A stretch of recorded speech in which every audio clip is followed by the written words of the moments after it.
ইঁদুর মারার বিষ খেয়ে মারা গেছেন বাংলাদেশের সাবেক প্রধানমন্ত্রী শেখ হাসিনা। এমনই সব চাঞ্চল্যকর তথ্য দিয়েছে বিদেশি সংবাদ মাধ্যম দ্য টেলিগ্রাফ। শেখ হাসিনা বাইসা নাই, আবারও প্রমাণ হলো। 100% নিশ্চিত হলাম যে শেখ হাসিনা এই দুনিয়াতে আর নাই। ভারতে হঠাৎ এই কি হয়ে গেল সাবেক প্রধানমন্ত্রী শেখ হাসিনার? আওয়ামী লীগে এমনকি তার পরিবার নেমে এলো গভীর শোকের ছায়া। শেখ হাসিনা জীবিত আছেন নাকি মারা গেছেন তা নিয়ে বড় সন্দেহ এনসিপির মুখপাত্র আসিফ মাহমুদের। ভিডিওতেও আসছে না, তখন তো সন্দেহ জাগে যে আসলে কি বেঁচে আছে নাকি মারা গেছে। হঠাৎ ভারতে এই কি হয়ে গেল শেখ হাসিনার? আওয়ামী লীগ এমনকি শেখ হাসিনার পরিবারে নেমে এলো গভীর শোকের ছায়া। হ্যাঁ দর্শক, দীর্ঘ প্রায় 2-2.5 বছর ভারতে থাকার পর অবশেষে কিন্তু সেই গুঞ্জনটাই কিন্তু সত্যি হয়েছে। এতদিন শেখ হাসিনার যত কণ্ঠ শোনা গেছে দর্শক, সকল কিছুই কিন্তু এআই দিয়ে বানানো। সম্প্রতি যে সংবাদ সম্মেলন হয়েছে 5 তারিখকে কেন্দ্র করে দর্শক, সেটাও ছিল পুরোপুরি এআই ভয়েস। আর সেটা কিন্তু একেবারে বাস্তব রূপেই কিন্তু দর্শক প্রমাণিত হয়ে গেছে যে শেখ হাসিনা কিন্তু আর নেই ভারতে।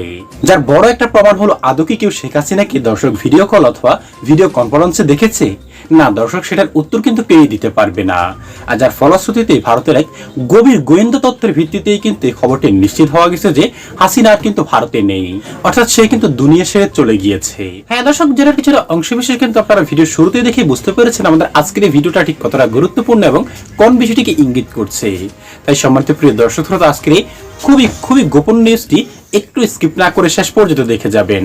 তবেই কিন্তু হাসিনা আদৌ কি ভারতে বেঁচে আছে নাকি দর্শক দুনিয়া ছেড়ে চলে গিয়েছে সেটার সত্য খবরটা জানতে পারবেন।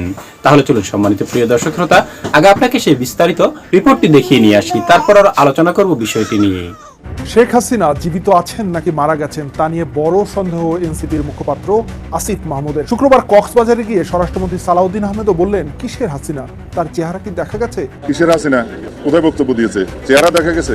সামাজিক যোগাযোগ মাধ্যমেও বড় প্রশ্ন, শেখ হাসিনা কি আদৌ বেঁচে আছেন নাকি মারা গেছেন?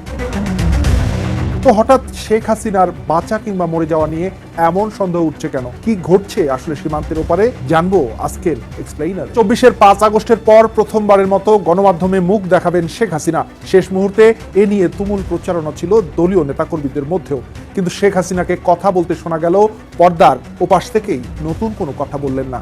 এতদিন ধরে যেসব বলে আসছিলেন শোনা গেল মূলত সেসবই। এ নিয়ে শোরগোল পড়ে গেল সামাজিক যোগাযোগ মাধ্যমে। অনেকে বললেন এআই দিয়ে হাসিনার স্বর নকল করা হয়েছে, কারণ শেখ হাসিনা বেঁচে নেই। বেঁচে থাকলে মুখ দেখাতে সমস্যা কোথায়? সন্দেহটা প্রথম প্রকাশ্যে তোলেন আসিফ মাহমুদ নিজেই। তার ভাষায়, আমরা শুনেছিলাম তিনি অনলাইনে আসবেন, পরে শুধু একটি ভয়েস শোনা গেল, ভিডিওতে দেখা যায়নি। একই দিনে কক্সবাজারের স্বরাষ্ট্রমন্ত্রী সালাউদ্দিন আহমেদও প্রায় একই সুরে কথা বললেন। তিনি বললেন, কিসের হাসিনা? চেহারা কি দেখা গেছে? আর এই সন্দেহ এখন আর রাজনীতিবিদদের মধ্যেই সীমাবদ্ধ নেই। সামাজিক যোগাযোগ মাধ্যমে একটি পোস্ট রীতিমতো ঝড় তুলেছে, যেখানে একজন নির্দিষ্ট করেই দাবি করেছেন শেখ হাসিনা গত বছরের 19 ডিসেম্বর মৃত্যুবরণ করেছেন। পোস্টে ভারতের প্রধানমন্ত্রী নরেন্দ্র মোদীর উদ্দেশ্যে বলা হয়েছে, দাবি সত্য হলে যথাযথ মর্যাদায় সৎকারের ব্যবস্থা করা হোক, মিথ্যা হলে সাংবাদিক ও কর্মকর্তাদের সামনে হাসিনার জীবিত থাকার প্রমাণসহ ভিডিও প্রকাশ করা হোক। এই দাবির সপক্ষে এখনো স্বতন্ত্র কোনো সূত্র বা নথি সামনে আসেনি। এটি নিছকই একটি ভাইরাল দাবি হিসেবেই ছড়াচ্ছে। তবু নির্দিষ্ট তারিখ সহ এমন দাবি যেভাবে ছড়িয়ে পড়ছে, তাতে প্রশ্নটা এখন প্রান্তিক আলোচনা ছাড়িয়ে মূলধারার আলোচনায় জায়গা করে নিয়েছে। তবে যে অনুষ্ঠানকে ঘিরে এত জল্পনা, সেখানে হাসিনা নিছক রেকর্ড করা বক্তব্য শোনাননি, সরাসরি সংযুক্ত থেকে দর্শক শ্রোতাদের কিছু প্রশ্নেরও জবাব দিয়েছেন। কণ্ঠের ধরন, প্রশ্নের প্রেক্ষিতে রিয়েল টাইম প্রতিক্রিয়া, এসব মিলিয়ে অনেকে মনে করছেন পুরো ঘটনাকে মৃত্যু বা ডিপফেক বলে চালানোটা এক ধরনের অতি উৎসাহী অনুমান। ফলে হাসিনা মারা গেছেন গোছের দাবিকে অনেকে নিছক অতিকথন বা চমক হিসেবেই দেখছেন। তবে এর মধ্যেও কিন্তু আছে। এই বিতর্ক যতটা আবেগ ও অনুমান নির্ভর, ততটাই এর পেছনে আছে একটা ঠান্ডা মাথার আইনি ও কূটনৈতিক বাস্তবতা। জুলাই গণঅভ্যুত্থানে সংগঠিত হত্যাকাণ্ডের দায়ে শেখ হাসিনাকে মৃত্যুদণ্ড দেয় আন্তর্জাতিক অপরাধ ট্রাইব্যুনাল। রায়ের পরপরই বাংলাদেশ সরকার প্রত্যর্পণ চুক্তির আওতায় আনুষ্ঠানিকভাবে ভারতের কাছে তাকে ফেরত চেয়ে চিঠি পাঠায়। ভারত সরকার আজও এ বিষয়ে কোনো সিদ্ধান্ত জানায়নি, শুধু নিশ্চিত করেছে হাসিনা ভারতেই অবস্থান করছেন। প্রত্যর্পণ চুক্তিতে রাজনৈতিক প্রকৃতির অপরাধের ক্ষেত্রে ব্যতিক্রমের সুযোগ থাকায় দিল্লি চাইলে এই মামলাগুলোকে রাজনৈতিক তকমা দিয়ে প্রত্যর্পণ দীর্ঘদিন ঝুলিয়ে রাখতে পারে। আইনি প্রক্রিয়াটা তাই কাগজে কলমে সচল থাকলেও চূড়ান্ত সিদ্ধান্তটা কার্যত ভারতের রাজনৈতিক ইচ্ছার হাতেই বন্দী।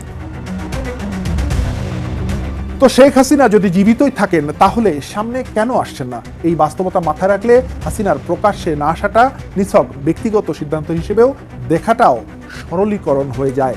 বিশ্লেষকদের একাংশের ধারণা, হাসিনা ভারতের জন্য একই সঙ্গে কৌশলগত সম্পদ এবং একটা রাজনৈতিক দায়। তাকে পুরোপুরি সামনে আনলে ঢাকার সঙ্গে সম্পর্কের টান পড়ে, আবার সম্পূর্ণ নিশ্চুপ রাখলে আশ্রয়দাতা হিসেবে নিজেদের অবস্থানের যৌক্তিকতাও প্রশ্নবিদ্ধ হয়। তাই দিল্লি একটা নিয়ন্ত্রিত মধ্যপথ বেছে নিয়েছে বলেই মনে হয়। না পুরোপুরি নীরবতা, না পূর্ণাঙ্গ প্রকাশ্য মঞ্চ। ঢাকা যখন বেইজিং এর দিকে বেশি ঝুঁকছে বা ভারতের স্বার্থবিরোধী কোনো সিদ্ধান্ত নিচ্ছে, ঠিক তখনই হাসিনার কণ্ঠ কিছুটা বেশি সক্রিয় হয়ে ওঠে। এই প্যাটার্নও অনেক পর্যবেক্ষকের নজর এড়ায়নি। হাসিনার কণ্ঠস্বর তাই এখন অনেকটাই ব্যক্তিগত রাজনীতির চেয়ে কূটনৈতিক চাপ প্রয়োগের একটা কার্যকর মাধ্যমে রূপ নিয়েছে। তবে এসব হিসাব নিকাশের বাইরে হাসিনার নিজস্ব রাজনৈতিক সম্ভাবনাটাও যাচাই করা দরকার। 1947 সালে জন্ম নেওয়া হাসিনার বয়স এখন প্রায় 78 ছুঁই। মৃত্যুদণ্ডের রায় মাথায় নিয়ে দেশে ফিরে ডেথ রেফারেন্স ও আপিলের দীর্ঘ প্রক্রিয়া পেরিয়ে সক্রিয় রাজনীতিতে নেতৃত্ব দেওয়ার সম্ভাবনা প্রায় শূন্যের কোঠায় বলেই মত বিশ্লেষকদের। আইন বিশেষজ্ঞদের একাংশ বলছেন, ফিরে এসে আদালতে রায় চ্যালেঞ্জ করার আইনি পথও খোলা আছে, কিন্তু রাজনৈতিক বাস্তবতা ভিন্ন কথা বলে। ফাঁসির দণ্ড মাথায় নিয়ে স্বেচ্ছায় দেশে ফেরাটা কোনো অভিজ্ঞ রাজনীতিকের জন্য যুক্তিসঙ্গত পথ নয়, কার্যত আত্মসমর্পণেরই নামান্তর। এই দীর্ঘায়িত অনিশ্চয়তার সবচেয়ে বড় প্রভাব পড়েছে আওয়ামী লীগের সাংগঠনিক কাঠামোয়। বহু দশক ধরে একক ব্যক্তি ও পরিবার কেন্দ্রিক নেতৃত্বে চলা একটি দল, যার বিকল্প নেতৃত্ব কাঠামো তৈরির কোনো প্রস্তুতি কার্যত ছিল না। তার শীর্ষ নেতার অস্তিত্ব নিয়ে যখন জনসমক্ষে প্রশ্ন ওঠে, তখন সাংগঠনিক বিভ্রান্তি আরও গভীর হয়। দীর্ঘমেয়াদে অবশ্য এই শূন্যতা থেকে সুবিধা নিতে পারেন এমন কেউ, যিনি হাসিনা পরিবারের বলয়ের বাইরে থেকে দলকে নতুন করে সংগঠিত করার উদ্যোগ নেবেন। যদিও এই মুহূর্তে দলের ভেতরে অতটা গ্রহণযোগ্য বিকল্প মুখ স্পষ্ট নয়। চেহারাও দেখানো হলো না, ভয়েস আসলো। এখন ভয়েস কি আসলে মানে যখন কেউ পার্সোনালি অ্যাপেয়ার করছে না এবং ভিডিওতেও আসছে না, তখন তো সন্দেহ জাগে যে আসলে কি বেঁচে আছে নাকি মারা গেছে, নাকি ওইটা এআই জেনারেটেড অডিও।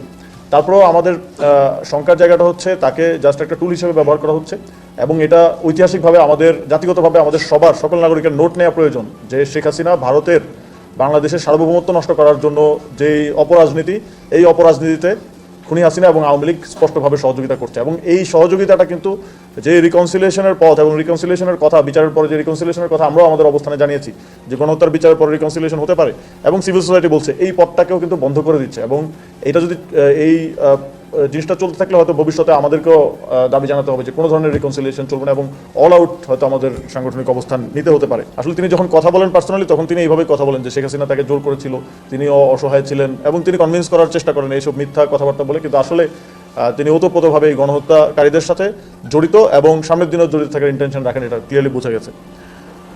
আমরা সরকারকে দেখেছি বিগত কয়েক সপ্তাহ ধরে তারা শেখ হাসিনার এই যে ব্রিফিংয়ের ঘোষণা আসার পরে ব্রিফিং ঠেকানোর জন্য নানা ধরনের উদ্যোগ গ্রহণ করে। তারা ভারতের সাথে বিভিন্ন কূটনৈতিক ভাবে যোগাযোগ এবং আলোচনা করে। আমরা এই ব্রিফিংয়ের ঠিক 2 থেকে 3 দিন আগে সম্ভবত পররাষ্ট্র প্রতিমন্ত্রীকে দেখলাম, তিনি ভারতের যিনি বাংলাদেশের রাষ্ট্রদূত আছেন দীনেশ ত্রিবেদী, তার সাথে সাক্ষাৎ করলেন। খুব হাসি মুখে আমরা ছবি দেখলাম, এবং সাক্ষাৎকারের পরে তিনি বললেন যে তারা আশ্বস্ত করেছে যে শেখ হাসিনাকে ভারতের মাটি থেকে রাজনীতি অংশগ্রহণ করতে দেওয়া হবে না। কিন্তু আমরা দেখলাম যে সরকার এই সকল কূটনৈতিক তৎপরতায় এক ধরনের কূটনৈতিক ব্যর্থতার পরিচয় দিয়েছে, এবং এই জায়গা থেকে আমরা মনে করছি যে সরকারের এই কূটনৈতিক ব্যর্থতার ফলেই কিন্তু দেশে এই বিশৃঙ্খল পরিস্থিতি তৈরি করার সুযোগটা খুনি হাসিনা এবং আওয়ামী লীগ এবং ভারত ঐক্যবদ্ধভাবে পাচ্ছে। আমরা আশা করব সামনের দিনগুলোতে সরকার কূটনৈতিক এই কার্যক্রমের মাধ্যমে তাকে আর কোনো ধরনের রাজনৈতিক কর্মকাণ্ডে যেন ভারত সরকার অংশগ্রহণ করতে না দেয় সেটা নিশ্চিত করবে, এবং একই সাথে তাকে বাংলাদেশে ফিরিয়ে আনার বিষয়ে আরও বেশি তৎপর ভূমিকা পালন করবে। আমরা দেখেছি যে গতকালকে কিছু মিডিয়ায় শেখ হাসিনার এই কনফারেন্সকে নানাভাবে উত্থাপন করার চেষ্টা করা হয়েছে। আপনারা জানেন যে আমাদের যে প্রজ্ঞাপনের মাধ্যমে আওয়ামী লীগ এবং তার অঙ্গ সহযোগী সংগঠনকে নিষিদ্ধ করা হয়েছে, সেখানে স্পষ্টভাবে বলা আছে তাদের সকল ধরনের বক্তব্য, রাজনৈতিক কর্মসূচি আমাদের বাংলাদেশে নিবন্ধিত কোনো মিডিয়ায় প্রচার করার ক্ষেত্রে নিষেধাজ্ঞা দেওয়া হয়েছে। কিন্তু তারপরেও আমরা খুব শঙ্কার সাথে লক্ষ্য করলাম কিছু মিডিয়ায় এই বিষয়গুলো বিভিন্নভাবে প্রচার করা হয়েছে, ওপিনিয়ন আকারে বা অন্যান্য বিভিন্নভাবে প্রচার করার একটা অপচেষ্টা করা হয়েছে। এটা আমরা মনে করি যে তথ্য ও সম্প্রচার মন্ত্রণালয়ের একটা ব্যর্থতা, কারণ বাংলাদেশে পরিচালিত সকল মিডিয়াই তথ্য সম্প্রচার মন্ত্রণালয়ে নিবন্ধিত। তো এই নিবন্ধিত মিডিয়া কেন একটা আইন ভঙ্গ করলো এবং সরকারের বিষয়ে কেন কোনো ব্যবস্থা নিচ্ছে না, এটাও আমাদের কাছে স্পষ্ট নয়। আমরা আহ্বান জানাবো যে সরকার এক্ষেত্রে আরও সোচ্চার ভূমিকা পালন করবে এবং যেই আইন অনুযায়ী আওয়ামী লীগের কার্যক্রম নিষিদ্ধ আছে সেটাকে আরও বলবৎ করবে। আমরা আশা করেছিলাম যে সরকারকে আমরা দেখেছি যে এই ঘটনার পরে একটা প্রেস রিলিজ তারা দিয়েছে এবং তারা সেখানে কূটনৈতিক ভাষা একটু ক্ষোভ জাহির করার চেষ্টা করেছে, কিন্তু আমরা আশা করেছিলাম যে সরকার আরও কঠোর ব্যবস্থা গ্রহণ করবে এবং আমরা এখনও সময় শেষ হয়ে যায়নি। আমরা দাবি করছি যে সরকার ভারতের যিনি হাইকমিশনার বাংলাদেশে আছেন দীনেশ ত্রিবেদী, সরকার তাকে তলব করবে এবং তাকে যেন এই ঘটনার জন্য অফিসিয়ালি সতর্ক বার্তা প্রদান করা হয়, এটা আমরা সরকারের কাছে দাবি করছি। হ্যাঁ দর্শক, আজকের যে নিউজটা আপনারা দেখেছেন হাসিনা সম্পর্কে, দর্শক এটার কিন্তু যথাযথ যুক্তিও কিন্তু রয়েছে। কারণ আদৌ 2-2.5 বছরের দর্শক জার্নিতে আদৌ কি হাসিনাকে কেউ ভিডিও কনফারেন্স অথবা দর্শক কারোর সাথে কি ভিডিও কলে কথা বলতে কেউ দেখেছেন? না দর্শক, তার নেতাকর্মী থেকে শুরু করে আরো অন্যান্য যারা রয়েছে দর্শক কারোর সাথেই কিন্তু আদৌ কিন্তু ভিডিও কলে কথা বলতে পারেনি হাসিনা। আর যার ফলশ্রুতিতেই কিন্তু দর্শক এই গুঞ্জনটা কিন্তু হয়তোবা 90% দর্শক সত্য হওয়ার পথে যে হাসিনা আর নেই, এমনটাই কিন্তু দর্শক অনেকে ধারণা করতে পারে। কারণ দর্শক বর্তমানে কিন্তু হাসিনার বয়স কিন্তু প্রায় 80-র কাছাকাছি কিন্তু দর্শক ঘনিয়েছে। আর যার ফলশ্রুতিতে কিন্তু সকলেই কিন্তু ধারণা করছে যে হয়তোবা হাসিনা যে ভারতে যেখানে রয়েছে সেখানে বসে থাকতে থাকতে অর্থাৎ একা থাকতে থাকতে কিন্তু দর্শক তার ভিতরে হয়তোবা কোনো রোগ ব্যাধি সৃষ্টি হয়ে গেছে। আর যার ফলশ্রুতিতে কিন্তু ভারত এটাকে দর্শক গোপন রাখছে, এমনকি এটা প্রকাশ করতে চাচ্ছে না। কারণ এখন তো দর্শক কোনো কিছু অসম্ভব নয়, এআই এর যুগ। এআই দিয়ে কিন্তু এমন শত শত ভয়েস কিন্তু দর্শক বানানো যায়। তবে 5 তারিখে যে সংবাদ সম্মেলন হয়েছে সেখানে কিন্তু অনেকেই ভেবেছিল যে হয়তোবা সে আওয়ামী লীগ কর্মীদের অপেক্ষার অবসান ঘটবে, দর্শক লাইভ শোতে শেখ হাসিনা আসবে। কিন্তু না, সেটাও দর্শক মিছে প্রমাণ করে কিন্তু শুধুমাত্র ভয়েসের মাধ্যমে কিন্তু কথা বলেছে শেখ হাসিনা।